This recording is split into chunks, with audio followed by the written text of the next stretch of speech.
How are you today? Hey, good morning, guys. Nice to be with you.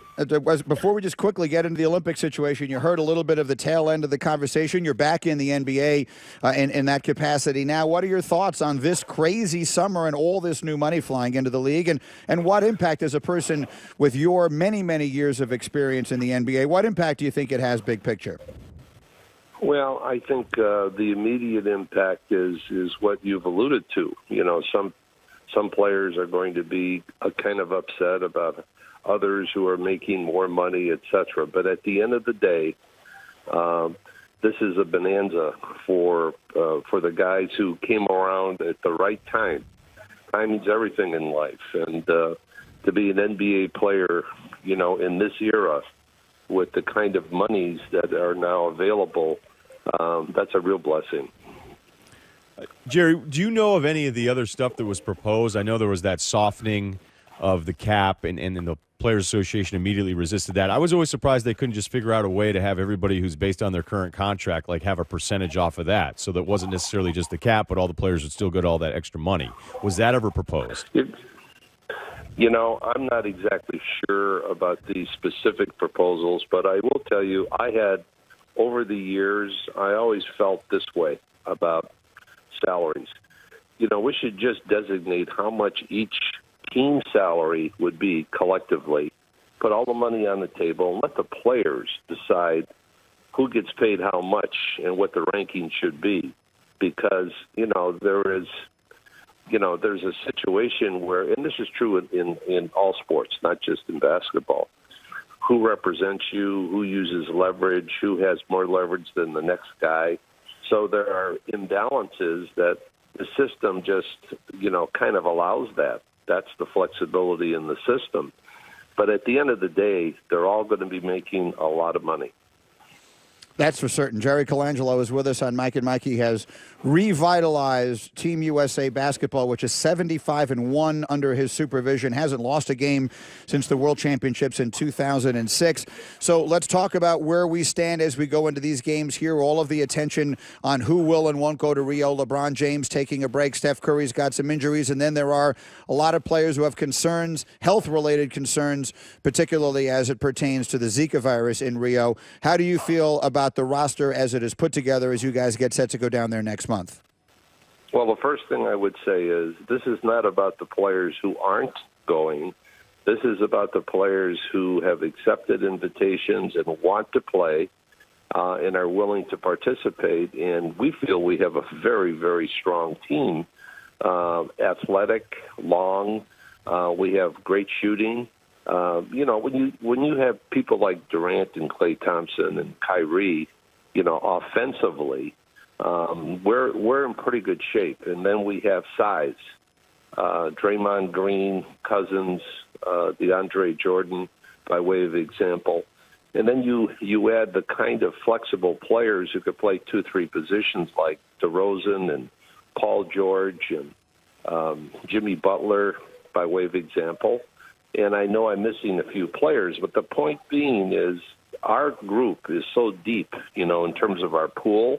And that was one of the better things we did back in 2005 when I took over, and that was to establish a national team roster with flexibility. You add players, you delete players, and there's turnover with each competition, you know, be it World Cup or Olympics.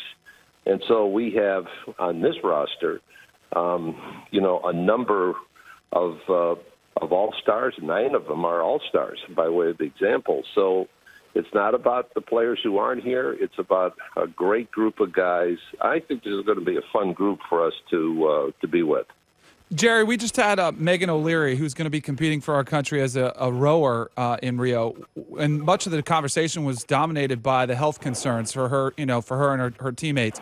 How much of that conversation have you had with the guys as you offered guys roster spots? How much of that came up in your discussions with players?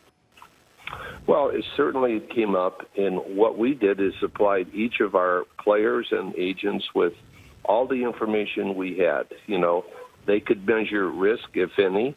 They knew, you know, it was important for them to know all the facts. And we think the risk or exposure is very, very minimal from everything we know. First of all, it's winter. down in Rio. It's not summer. It's not hot. It's not mosquito season, if you will. And so, they feel that the number of cases are going to be down to, nil, is what we've been told. And so there is some trust here, but those who are going and have accepted the situation, they're looking forward to it. But I must tell you this, guys. I don't know, 5 years ago, 6 years ago, when Rio was selected, Chicago, Tokyo, Madrid, and Rio were the 4 candidates. I was part of the Chicago contingency that went to Copenhagen. We had the best package. It should have been Chicago, not anywhere else, because it was the strongest package for infrastructure, hotels, restaurants, venues. But that thing was wired all the way, and it didn't happen. We finished 4th in the voting with the IOC, and that was unbelievable. Well, Jerry, when you say wired, like, what exactly do you mean? No, well, that decision was made before the vote even took place. That's what I'm saying. All right, that's what I thought. I just want to make sure. How does this keep happening then, especially in the aftermath of what happened with FIFA? Well, that's a good question. I mean, there's a long history of things that have happened with that organization. And, of course, it's always very, very difficult to look. When we were in Copenhagen, we were the first presenter. We went back to our hotel. We saw the other 3 cities make their presentations via big screen. With each presentation, we were emboldened by our package that we were going to win this thing. We were told to return to the convention hall at 4 o'clock. They didn't wait for us even to get back to the building. We were on our way on a bus when we were notified that we were out and finished 4th in the voting. Enough said. It's the reality of the situation. It never changes. It doesn't appear that there's any reason to think it's going to change anytime soon. It does not does not detract from the joy that you can take in watching our athletes compete and all that sort of thing. You just have to reconcile Jerry, and one side of your mind that this is going on and that it's all completely corrupt, and then on the other side of it, that has nothing to do with the Megan O'Learys or the Kevin Durant's or the Jerry Colangelos who were there representing their country, and they're doing the best you can. You just have to put those two things in different parts of your mind. That's a great way of putting it. And when you have the opportunity to represent your country, and by the way, on the world stage today with all of the stuff that's going on, we've always had pride in representing our country, but it's heightened, under these circumstances today, in the world circumstances. And so our goal and our objective is to go down there and be a great representative of our country, and hopefully we can come back with the gold. Well, you've done a great job with the basketball. There's no question. We very much appreciate the time. Safe travels down there. We'll talk to you when you get back. Thank you, Jerry. All right, Greeny. Thanks.